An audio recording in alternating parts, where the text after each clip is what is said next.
કરે અને રાજા કહે કે જાઓ આ કાગડાને કૂવામાં ફેંક્યો, ભલે તે કૂવામાં ડૂબી જાય.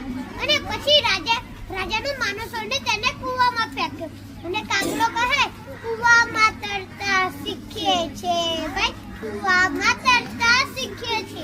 અને પછી રાજા કહે આ કાગડું તો કેવું છે, આને તો આપણે ગમે તેવી તકલીફ આપે તો પણ ખુશ જ રહે છે.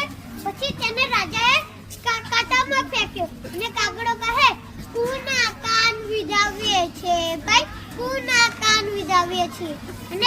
અને રાજા કહે આ કાગડાને તો આપણે ગમે તેવું દુઃખ આપીએ તો પણ તે સુખીથી રહે છે, આપણે તેને સુખ આપશું તો તે જરૂર દુઃખી થશે.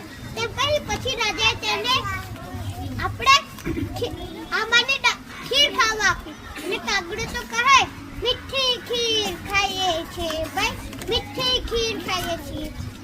અને પછી રાજાએ તેને આમાંની ડાળે કોયલની બાજુમાં બેસાડ્યો અને કાગડો તો ગાવા લાગ્યો કોયલના ટહુકા સાંભળીએ છે ભાઈ, કોયલના ટહુકા સાંભળીએ છીએ. અને પછી રાજાએ છેલ્લે તેને છાપરા ઉપર ફેંક્યો અને કાગડો કહે હવે અમે રાજમહેલ જોઈએ છે ભાઈ, હવે અમે રાજમહેલ જોઈએ છીએ. અને કાગડો તો